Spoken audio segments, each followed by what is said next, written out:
Good afternoon and welcome, friends and neighbors and family, of course. Thank you for joining us on this edition of MedTalks. This will be our last live stream until sometime in August, when we will reconvene to continue our conversation about mental health and resilience. You all know the drill by now. This virtual broadcast is brought to you by our good friends at the Sunshine Coast Credit Union and is presented by the Sechelt Hospital Foundation.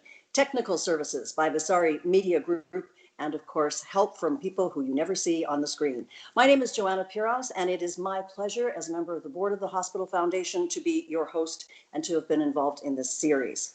So over the course of this COVID series, we've looked at a lot of the emotional upheaval caused by the pandemic: anxiety, loneliness, grief, guilt, shame, blame, distancing, all sorts of things. And now, with the world opening, sort of, we're facing a whole nother bunch of challenges because all these rabbit holes are opening up around us and we're in danger of being sucked in. The fact is, none of us know what's going to happen next, and that creates even more anxiety than at the beginning. So today we want to recap some of the highlights and advice that we've given you over the past and give you some tools to carry you through the summer until we can all meet again. We're very fortunate to have part of our amazing panel with us again today, and they will be taking your questions gladly through the chat feature. Let me introduce again Dr. Rahul Gupta, works as an integrative medical physician, professional coach, and mindfulness instructor. Dr. Lisa Kitt is a registered psychologist who specializes in traumatic stress and related mental health injuries. Normally, Dr. Marius Velgemuth would round out our group, but he is dealing with a family matter and is not able to join us today. However, we are all sending very positive thoughts his way.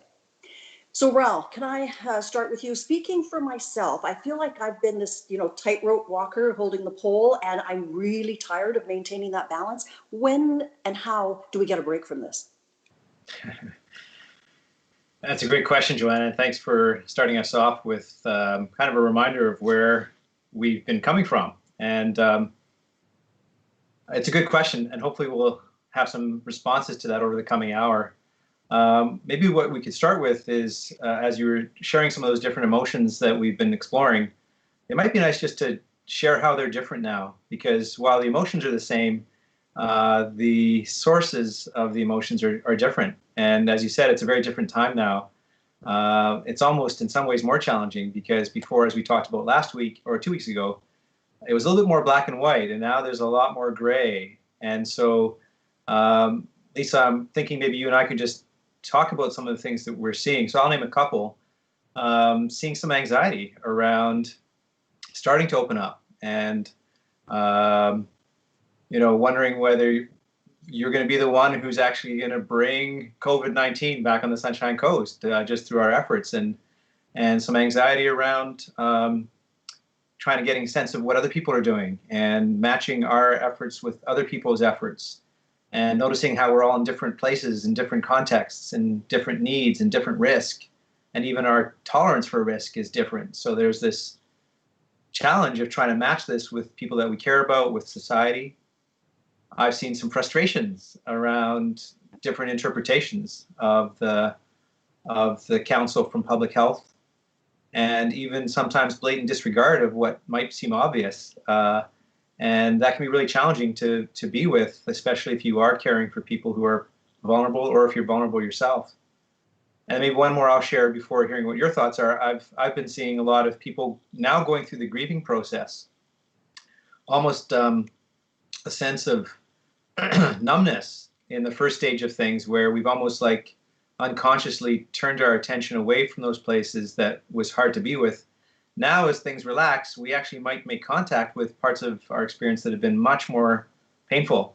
And so I have seen people grieving loss of income, loss of connection, loss of sometimes health that's happened over the last few months. That can be really challenging to face. Loss of energy. So people are actually talking about how tired they are that they weren't even aware of through simply carrying both the mental and physical weight of some of the challenges we've been experiencing. Mm. So how about you, Lisa? What are some of the things you're noticing?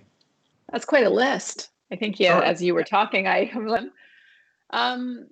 getting quite a few phone calls with people calling me as a psychologist to say, that they're feeling and experiencing a whole lot right now as things start to open up. And so they were kind of coping in the anxiety in the beginning of COVID, handling their kids or and so it's just sort of their nervous system containers are full, I think, is what I'm sort of experiencing in people, and they're full. There's more anxiety, I think, in lots. And these are folks who I don't think, have sought me out to begin with.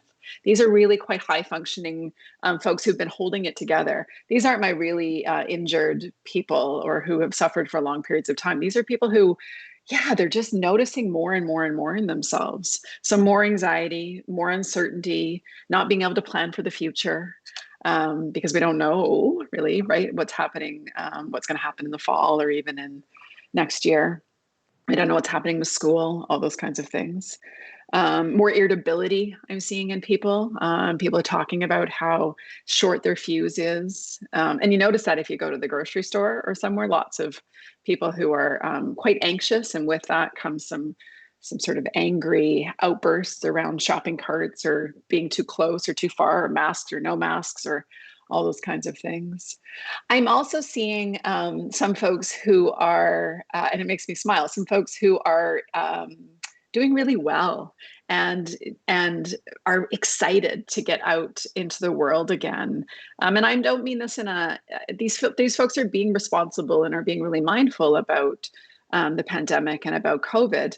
But they're so missing connection that they're making plans to be with people and really enjoying and savoring those connections when they're having them, whether it's around a bonfire or for someone's birthday or, outside in a park with their kids. So a huge range, I guess, is what I'm noticing and experiencing. Yeah, I appreciate what you just brought up there, because I'm noticing that too. And at times I feel really excited. For people that are excited too, because there's also this kind of flip side to that we don't know how long it's going to last. And so there's some anxiety around, better get my fun in while I can, without a sense of knowing exactly how long that might be. I'm also noticing people judging people who are actually going ahead and doing these things. Yeah. So you're right. There's just like such a wide spectrum of experiences people are having, and it changes almost like day to day. So I've noticed within myself, one day I'm like, wow, I feel rested today. I'm back to my normal self. And then the next day it's like dragging my body out of bed. It's amazing how quickly things are changing. Yeah. And what that change, right? How we're thinking about other people, how we're trying to keep sort of abreast of all the information coming at us still. And I think this underlying, one of my observations is that I think a lot of people who are really struggling right now, I'm curious, I don't have the data on this as a researcher, but I'm curious about their underlying mental health. And so folks that are really, really anxious right now, I'm curious about what's going on for them, maybe pre-COVID. Sometimes it only takes a stressor, and COVID has certainly been a stressor for a lot of people, but it takes a stressor to sort of just one more maybe big drop in that nervous system container, and then everything inside that nervous system container gets exposed, and we get to see, oh, there was maybe a lot of anxiety there beforehand that people were coping quite well with, and now are not. Yeah. Yeah, you're bringing up that real sense of unpredictability, and how we do have a tremendous amount of resilience within us, but we don't really quite know when the bank account is empty. That's right. We don't really know until we've made one more withdrawal, and then suddenly, like you say, the ground beneath us can kind of break apart in a sense, and we're really struggling suddenly quite quickly.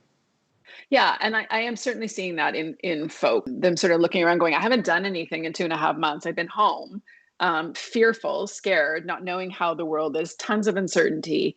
And wow, has that ever impacted me? I don't think I am who I am pre-COVID. I hear people saying that as well, even though there's, they have not been affected. They don't have friends who've been affected.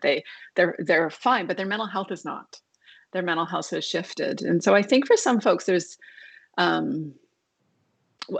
don't know about a recovery, but there's been an impact that I think we have to be mindful about as medical professionals, as mental health professionals, A couple of weeks ago, we talked about some of my concerns around the longer term impact of the pandemic on people's mental health, because of the isolation, because of the loss of connection, the stress, the fear, the anxiety, really, right? Anxiety in our nervous systems can be very toxic. That physiological stress in our nervous system can have quite an impact on our bodies, beings. Yeah. Yeah. And you're right. And I'm thinking as you're sharing that about those that serve those with mental or physical health challenges. Yeah. I think of all the people working in the hospital or in other essential services. And some of the challenges I'm hearing is like from, again, physical exhaustion, hard to get a break, often working longer hours than we're used to. A lot of people that had holidays planned, they've had to cancel them. Yeah. And if they wanted to normally get away from home as a way to really fully recover, that's far less easy to do now. It may not even be particularly wise to go too far from home. So there's all these other pieces that people have to think about and navigate, and also just the exhaustion of having to stay on top of changing guidelines. Yeah. And we're actually quite fortunate here in Canada, where we do have fairly consistent guidelines that we can follow. But even still, it's really challenging to stay on top of them and even know how to interpret them in a way when it does feel somewhat open at times.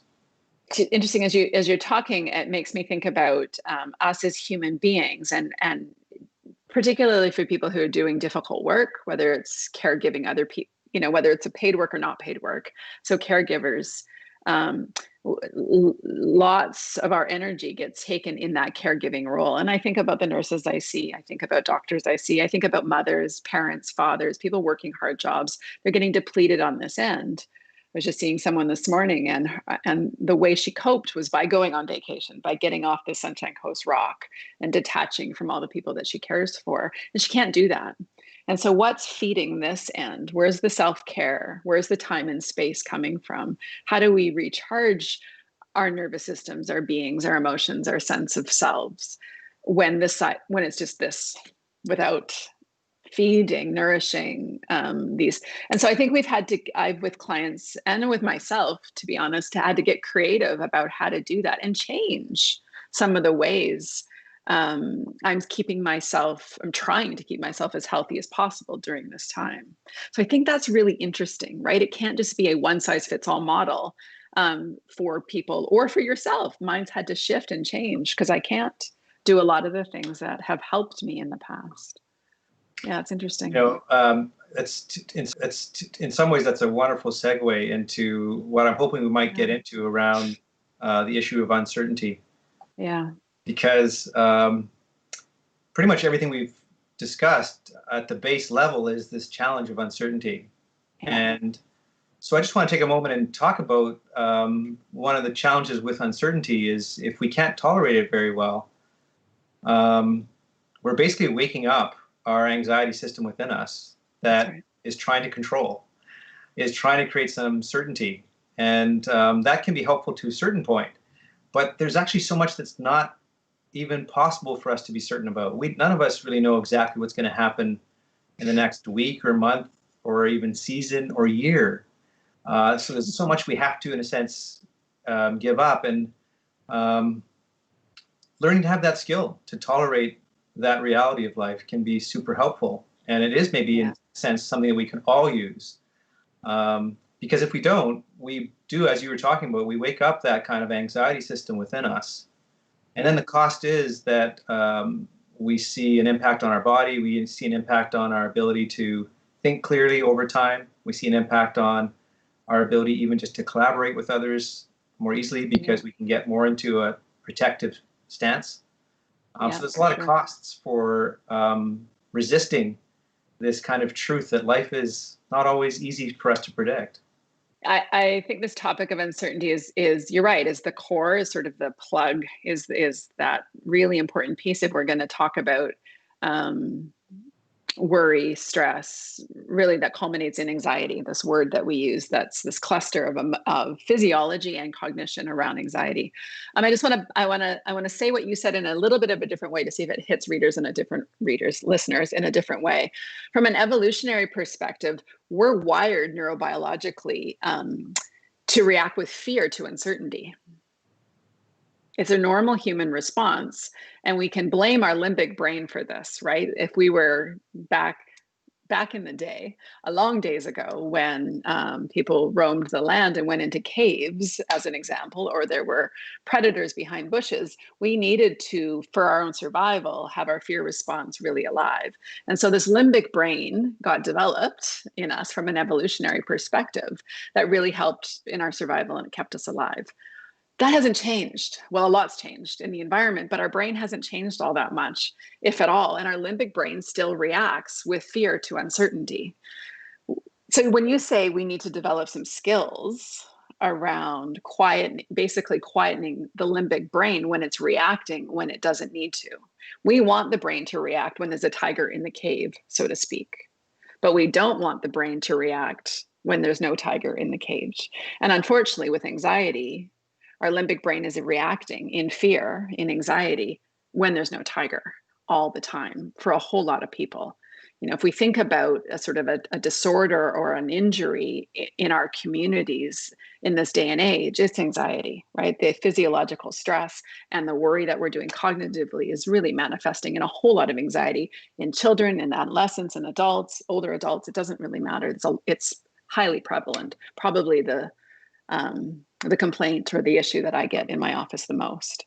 And so can we talk about some skills around, and I think a lot of them are emotional intelligence skills, the things that we've been talking about the last many weeks, around quietening that limbic system, right? Having full self-awareness of what's going on for us physiologically and cognitively to help quiet our nervous systems and our brains, and to cope with this uncertainty that we're talking about. Does that make sense? Absolutely, absolutely. Yeah. And I like how you're framing it, because we do want to acknowledge its positive nature in a sense within us, yes, as a survival mechanism. And I know a lot of people, I think, actually, without realizing it, that anxiety can almost fuel a sense of control, because it can give us a place to put our energy. And so again, in the short term, it might be useful if it is a truly acute, stressful situation that we might be able to do something about. Yeah.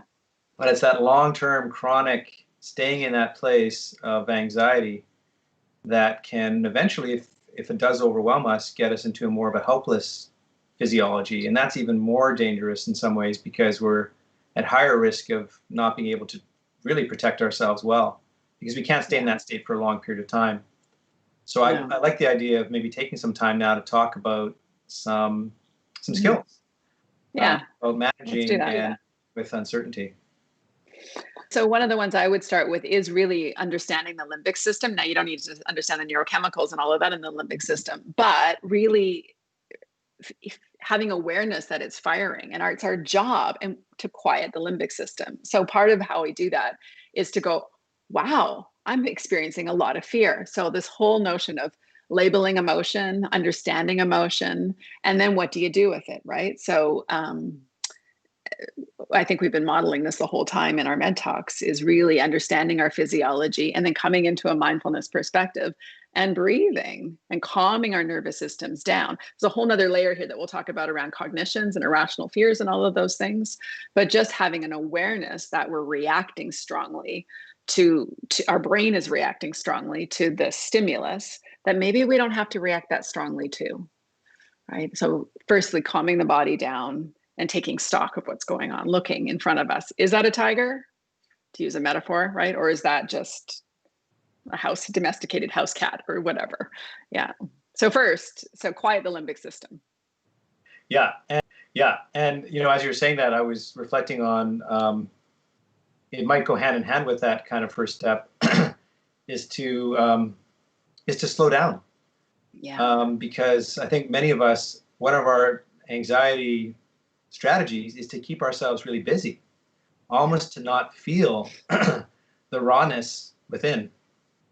I mean, making contact with the fact that life is a bit uncertain and not predictable is actually, it's quite vulnerable to feel that. And so we all have our own management strategies to avoid making contact with that truth.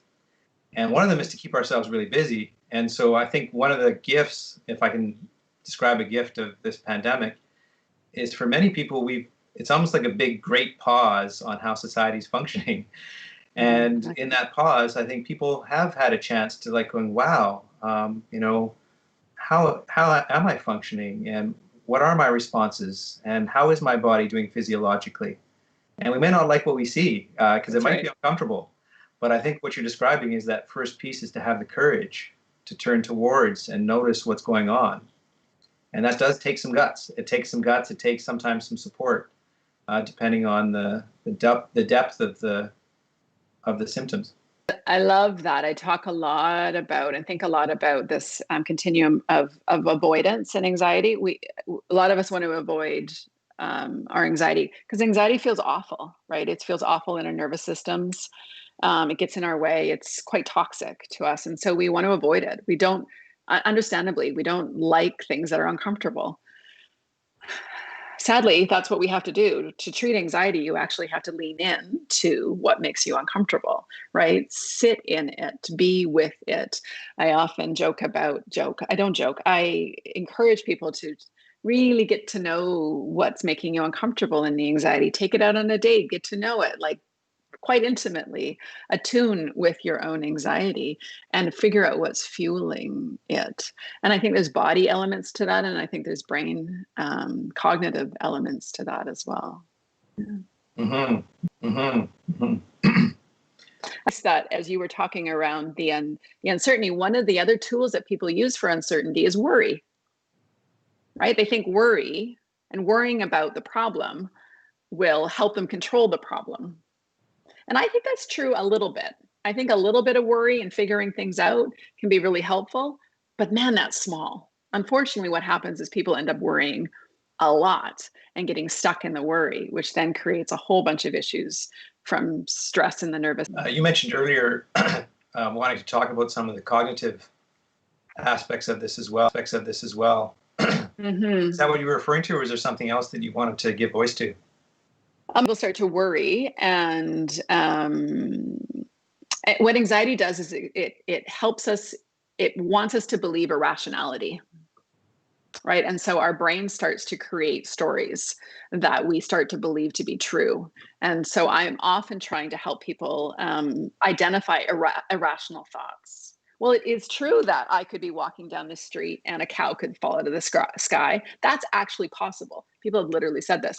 Well, no. I mean, okay, is it possible? I suppose a helicopter could fly by and there's be a cat. Like, I guess we could make up a story that you could make that work, but really, no, that's irrational. That's not going to happen. And so teasing apart cognitively the irrational from the rational, what do we have control over? What do we not? And so, yeah, from a cognitive behavioral perspective with anxiety, we really want to be clear on our thoughts because those irrational thoughts really do fuel stress and anxiety in our nervous systems. But I can tell you also that when people are really anxious, it's very hard for them to tease apart what's irrational and not, right? They believe their irrationality. That's tricky. It's really tricky. I'm glad you brought it in because it's such an important part of kind of the equation or the formula. And as you said, because it's tricky, I think another really important part is, I guess two things come to my mind. One is if we can help connect to where there is ease, where there is comfort, where we almost in a sense are physiologically allowing ourselves to relax, it's actually much easier then to see the anxiety, to see the anxious thoughts, to feel the anxiety in the body if we first connect with a place of safety, wherever that might Absolutely. be. And then the other thing I was going to mention was actually just the beauty of nature. One walk in the woods, it doesn't take long to see that life consists of birth and death. There's this life cycle of change, and the natural world is uncertain, and we can see it every time we walk. We can see a dead log turning into so much life, and connecting with that truth simply with our eyes, with our senses, can in some ways help us kind of get into a different relationship with it rather than something to fear, actually just start to step in to the reality. It's part of our nature. Mm-hmm. I love that. That makes me, when I'm with people, it's draw this continuum. And if your anxiety is too high, we stop, get out of your head, stop the thoughts and come back into your body and just slow down. If your nervous system is ramping too much and the anxiety is high, your frontal lobe's not working properly. And so all bets are off in terms of thinking your way through this. Come back into your body, nature, breath. I sometimes use distraction in terms of tell me 10 colors you see, what do you smell? Touch different surfaces, come back into your body and really ground. And let's try to bring that sympathetic nervous system level down before we start going back into cognition. Marius would love this right now. He's such a cognition kind of guy. He would love this, where I'm the emotions person. But it's true to come back and then maybe to process some of the fear or uncertainty that's coming up. One of the other things that makes me think about is there's something really beautiful about not being in control of some things. Right. I actually have come to a place of really loving when I know what I have control over, and not always, but I know what I don't. And when I don't have to worry about that because I have no control of what happens with COVID. I have no control of what happens, with the world economy, those kinds of things. Like I give myself permission to not give that a lot of energy at that point. It exhausts me to worry about things that I have no control over. And I don't have that much repertoire. So I need to make sure that I save my energy for things that I have some control over, that I can make a difference for other people and myself. I love that idea of just really having the wisdom to know the difference between where you have control and where you don't. And recognizing there's a lot more we don't have control over. Lots. And yet we can still do the things we have power over. We can really be clear about our risk tolerance. We can be clear about getting guidelines that are changing. We can be clear about how we're going to navigate and reemerge in a way that aligns with our values. Yeah. And yet there's, as you say, there's so much that we can kind of release from our scope of having to control. And there's a certain freedom that can come from that. Yeah, I love that. Mm-hmm. As you say that, my nervous system just goes, yeah, which is why the simplicity of this period of time for some people has been quite helpful and lovely and simple. And for others, not so much, because they can't stop the worry about the uncertainty, which causes then anxiety in their nervous systems. Yeah. So I wonder if this is a good time for us to maybe bring these ideas together and see if we can just do a short practice that might allow us to explore and experience kind of some of the ideas that we're discussing. I think that would be lovely. Okay, great. So I'll just encourage all of us to just take a moment and notice what you might need to first have the courage to turn in towards your own being, and perhaps just doing anything right now that affords you a sense of relaxation. And maybe just letting yourself know for the next 5 to 10 minutes, we collectively don't have anything to do other than to simply be. And so you might let yourself take a couple of deeper breaths. You might see what it's like to feel your breath enter into your back, into your belly, into your sides.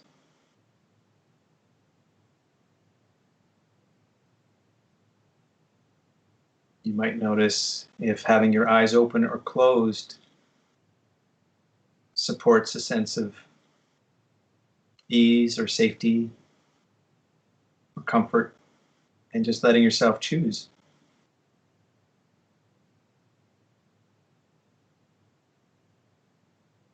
You might notice as you tune in a part of your body that wants a gentle stretch. So maybe your neck or your shoulders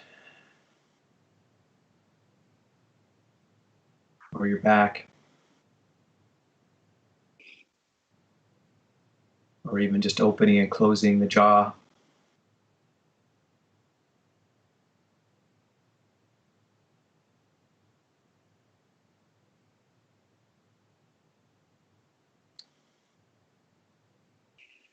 And if you're feeling ready, maybe just letting yourself bring to mind some area in your life where there is some uncertainty, some sense of change that's difficult to be with, some either loss or shifting situation that's bringing a little bit of unease. Just seeing if you might explore it a little bit, to be curious.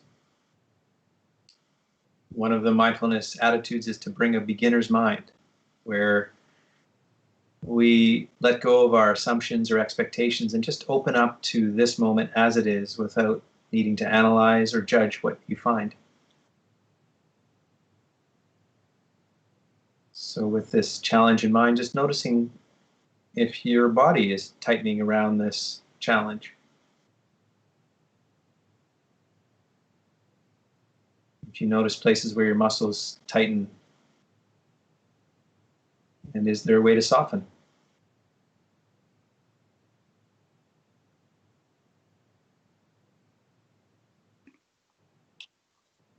Maybe noticing if you've got your heart armored so that you somehow protect yourself.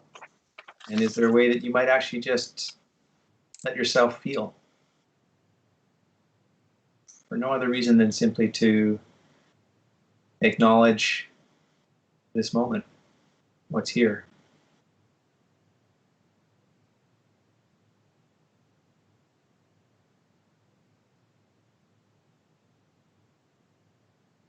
And as Lisa was mentioning, you could notice even just what kinds of thoughts are you having around this situation or event?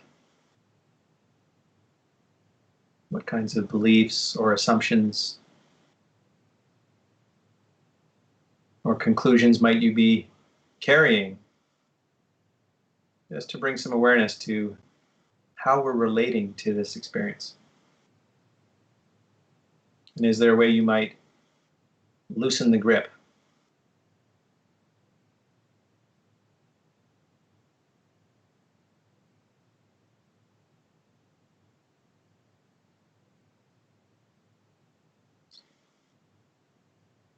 Just seeing what that affords you.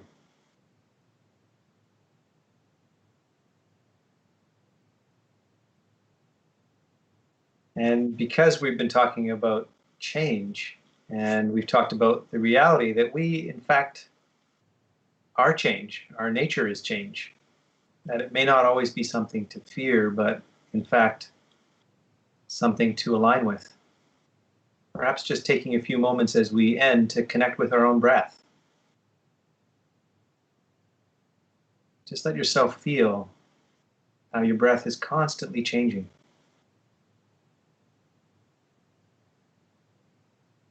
Through no efforting or modifying or forcing our breath, just naturally feel this ever-changing life force of breathing.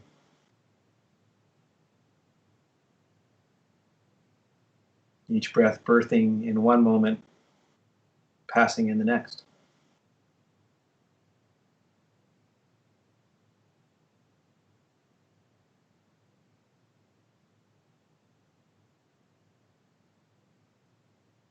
Just connecting with this reality that we know change. We are change.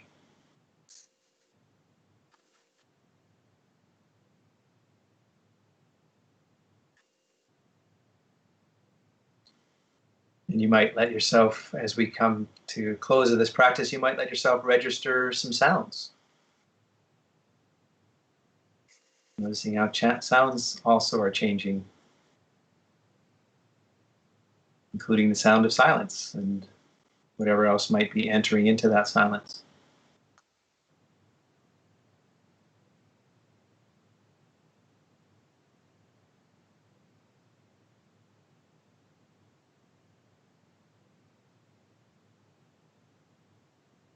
And it's always nice to set an intention for ourselves when we practice and we make contact with the moment, just to see if there's any way you might remember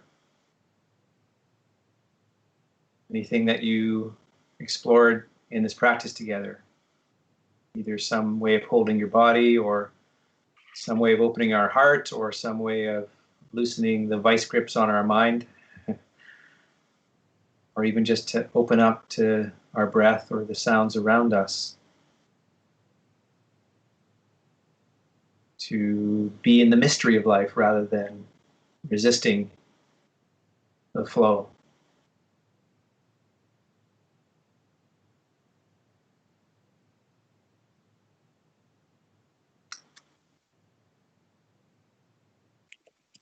So, perhaps we'll let that be the end of our practice, and maybe just see, Lisa, if you have any comments you want to make before we see if there's any questions we might explore from the audience.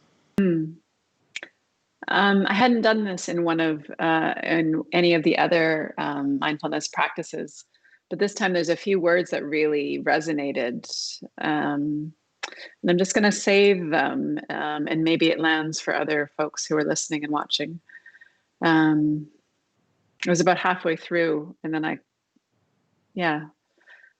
soften, feel, be with, loosen the grip, noticing, deepening, change, align with, feel, change, just is, connecting, we are change.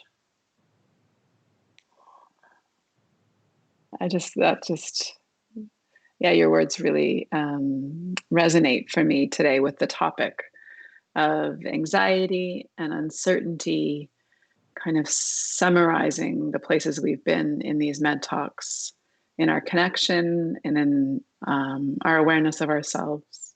Yeah, thank you for that. Thank you for that. I heard a beautiful reframing there that I had not heard before, and that's reframing uncertainty as mystery. It's such a positive spin on something that can feel really negative, but if we look at it as a mystery, and everybody loves a mystery more so than we love uncertainty. So thank you for that. That was the piece that really landed for me. So we want to bring Jane Macdonald into the conversation. Jane, of course, as you all know, is the executive director of the Sechelt Hospital Foundation, and she is monitoring all of your questions and all the chat. So Jane, what questions do you have for us today? Questions that have been sort of hallway discussions here in the hospital, and so hopefully they can source a few bits of inspiring answers. But there's a sense that things seem a bit harder now, and there's a concern about how are we going to take this newfound complacency with our bubble expansion and answer that question of, are we okay now? Or how long is this going to go on? And when's this going to be over? And it's a real mishmash of feelings all at once, but I thought I'd just put that out to the panel and see if that resonates with anyone. If only we had answers, like a crystal ball answers. If only anyone had answers around when is this going to be over? When can we go back to normal, whatever that means? I think this is all about uncertainty. Right. We don't know the answers. And I absolutely appreciate that it would be helpful to have them. We don't have them. Not you and I, Rahul, but anybody. And so for me, this is really about helping people just soften into the uncertainty of all of this, but doing so, this might sound, but trying to do so in what we just talked about, loosening the grip in a lighter, softer, more gentle way. I think we have a tendency, well, certainly in anxiety, to be really rigid and structured and fear-based. I just want people's nervous systems to relax into this new reality of what this means and try to find places to be okay. Yeah. Yeah, I like that, Lisa. Two things were coming up for me as well. I was interested by the word complacency. Me too. And so part of what I think helps me get through scenarios is just how I'm holding a scenario, because I'm seeing it quite different than complacency. I'm actually seeing it as a deliberate, intentional opening up, which is actually wise. It's intelligent. Yeah. We're dealing with something that is here, and there's no getting around that. So it's more about how are we going to actually do this in a way that's safe as possible, that's going to be good for our society. And we know there's actually massive costs to what we've been doing as far as physically distancing, but there's bigger costs if we don't actually open up in some way. We're seeing tons of mental health consequences. We're seeing tons of economic consequences. So our very choice to distance ourselves could actually become the biggest source of evil, if I use that word. So I don't see this as complacent. I actually see it as really important for our overall health. And then the other piece that comes up for me is even just how we might give this whole scenario some meaning. I find if I can give what's happening some positive meaning, however difficult, however much loss is here.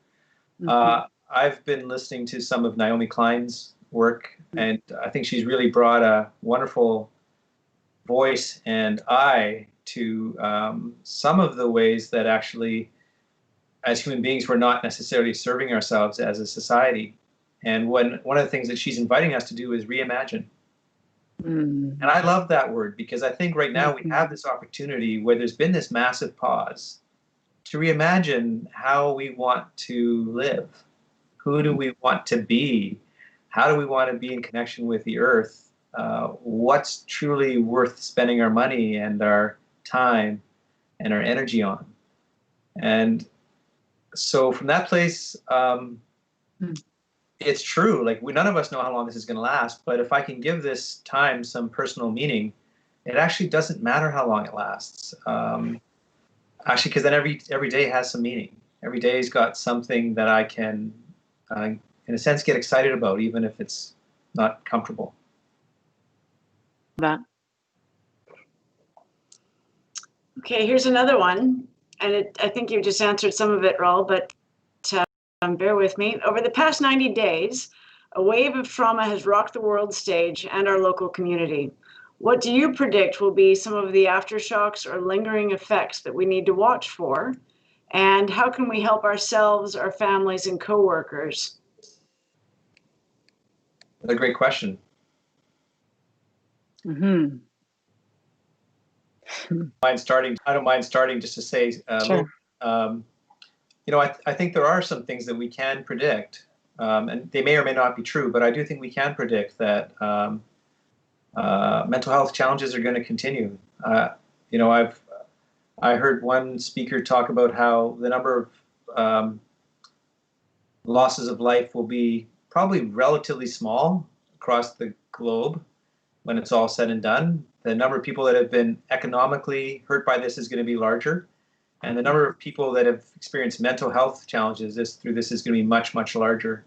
Yeah. And so I think we can predict that. And I think anything we can do to advocate for greater mental health awareness, greater supports, recognizing as people start to reintegrate and get out of some of the numbness that we've been talking about, we're going to discover there's actually a fair amount of support that's required. And so I think anything we can do on that level as a community, to really advocate, to support ventures, to get creative about how we might support each other, would be time well spent. Yeah, a lot to say about trauma in general and what we are and are particularly not doing. I don't think we're very trauma informed as a society. And I think there's a whole lot we could do to be healthier human beings in our communities, in our province, in our country, in our world around trauma. And so for me, this why I'm doing these MedTalks with you, to give some voice to normalizing mental health stressors in our lives and how to be healthy with them. They're inevitable. We didn't know a pandemic was going to be inevitable, but trauma, stress is inevitable in our lives. And we know a whole lot about how to stay healthy and resilient in the face of trauma. And part of that is by connecting, by talking about it, normalizing it, understanding emotions, being self-aware, all the things that we've been riffing around on here. And so, I think there's lots to say, but I agree with how you're framing this in terms of the mental health. My concern is the mental health outcomes, which is why probably for me, I like the last question, I don't see our decisions to open up and to connect with human beings complacent. I think it's critical, actually, that we start being in relationships with people again in meaningful ways, physically as well. People need touch, they need care. And so being mindful and all of those things. And yet I think they're really, really important. Yeah, it's a good question. But it's a fearful question. And so to flip it a little bit to talk about how we can get through this in healthy ways is really important. Mm-hmm. We're hearing a lot of questions and frustration with not knowing the numbers. And it seems that as the media has been sharing all sorts of cases of COVID across the not only provinces, but then globe, there's a question here on the Sunshine Coast of why don't we know the numbers here? As we know, there have been suspected cases of COVID on the Sunshine Coast, and there's a concern that we're not sharing enough information with the public. And there's a real concern that we don't want to be setting off too many concerns, but we do know that COVID still exists in the community, and therefore, how do we navigate that when we don't have the hard data?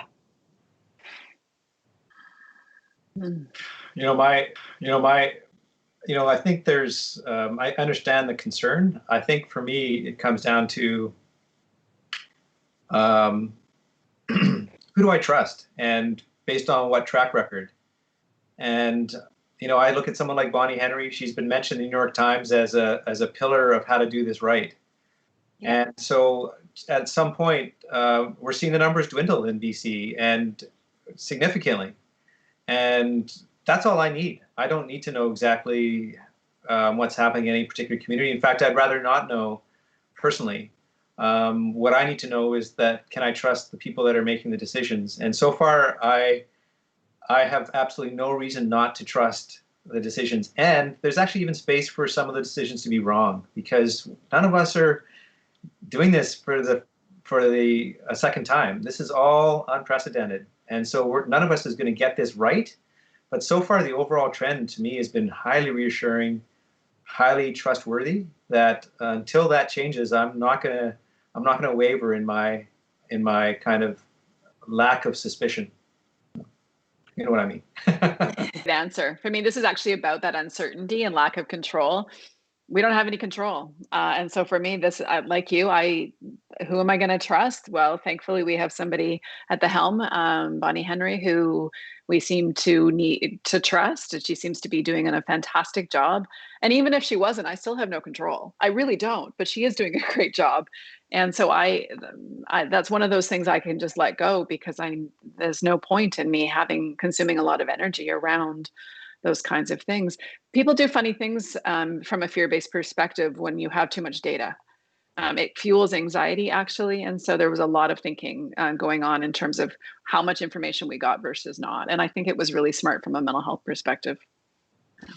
And just to add, Lisa, because I really love what you said there. I think, we are seeing challenges with, even if you gave numbers, would people believe them? There's all this issue going on, like what are facts, so, and we see what happens when people have differences of opinions of what facts are right. real. Well, and the shaming that could go on, and people, when people are anxious, we've said this many times, when people are anxious, they unfortunately sometimes behave badly towards others. Empathy towards others isn't the first on their minds first.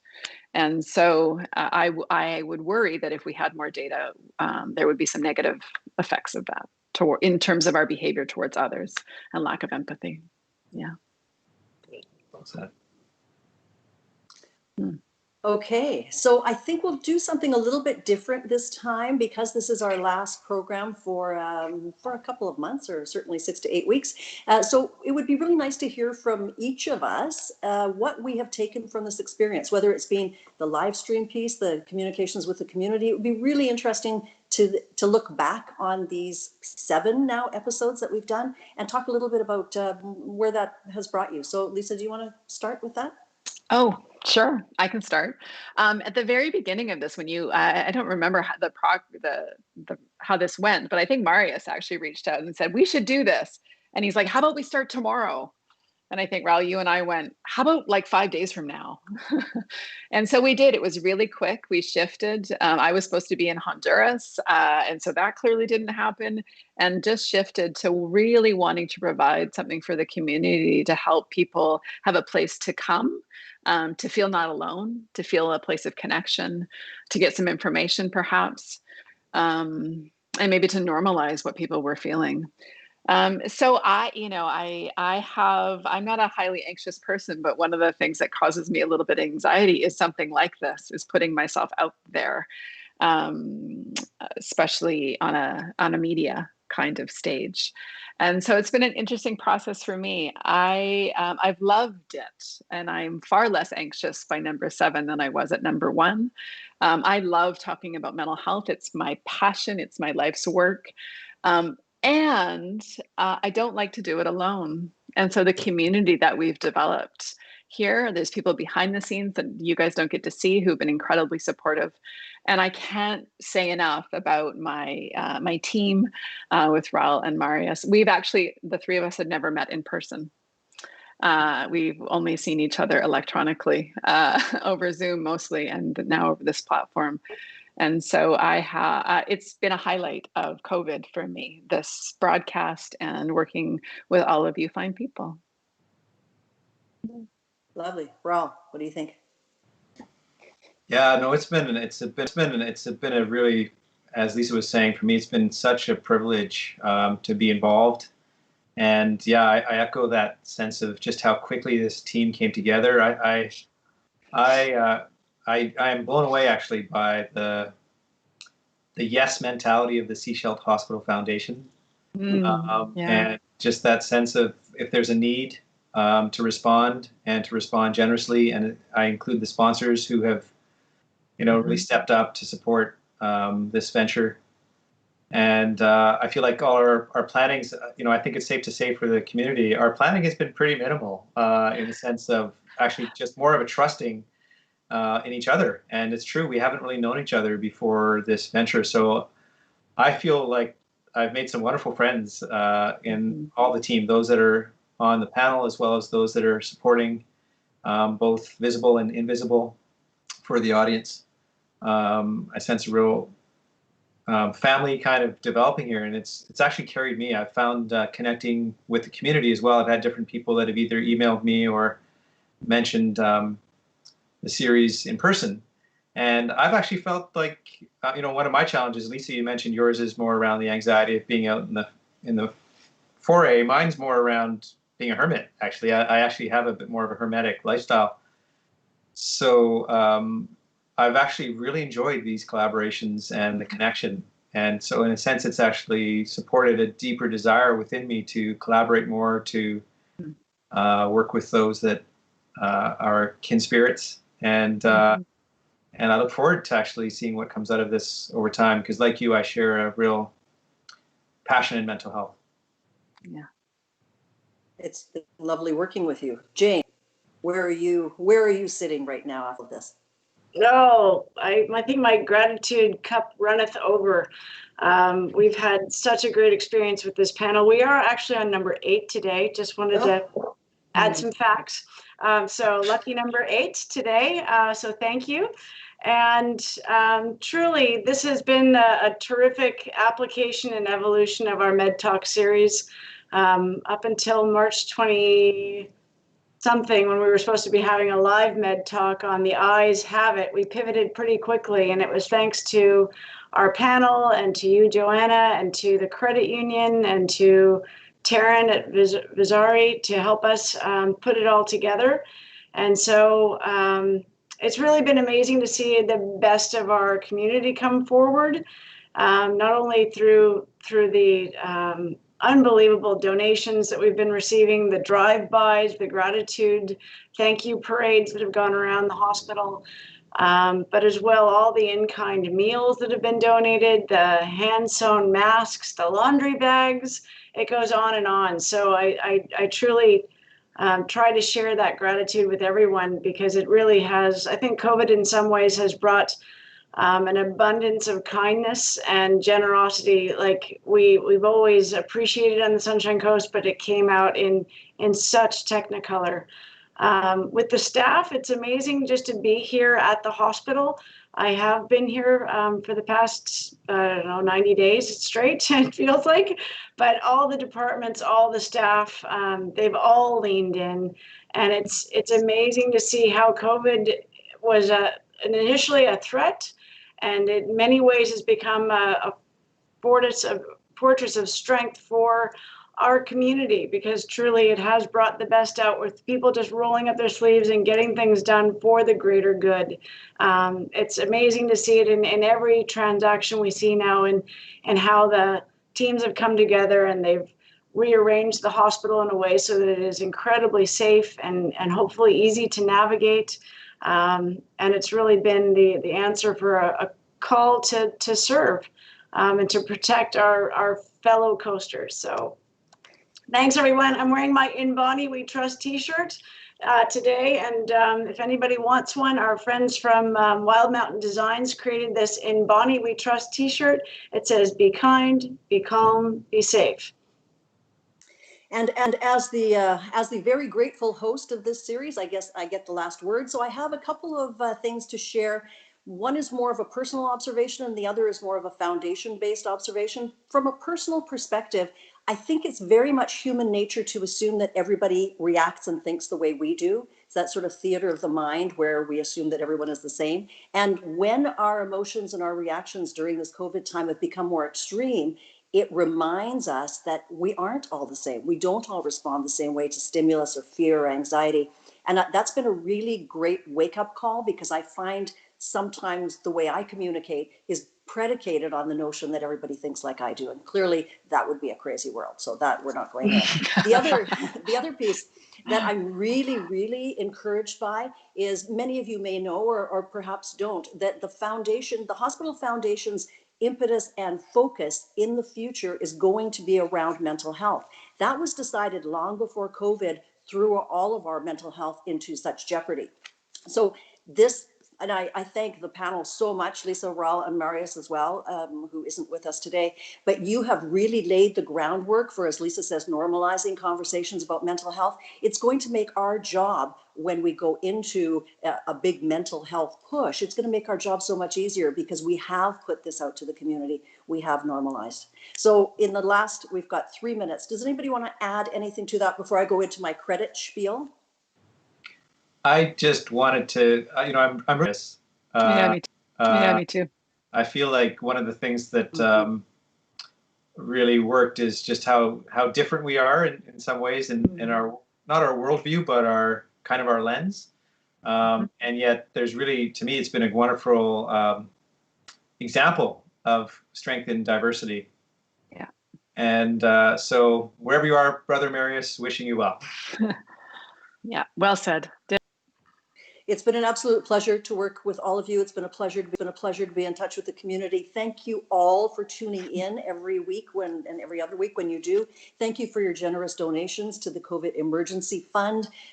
We have for you, of course, millions of resources on the Sechelt Hospital Foundation website, including links to Rahul's mindfulness exercises, which we know many of you have been requesting. Again, it's been a pleasure to be in touch with this community. Thank you all for being part of the conversation. We will let you know when and where to find us next. We wish you all the very best for a safe and healthy summer, and we will talk to you very, very soon. Thanks. Goodbye for now. Stay well.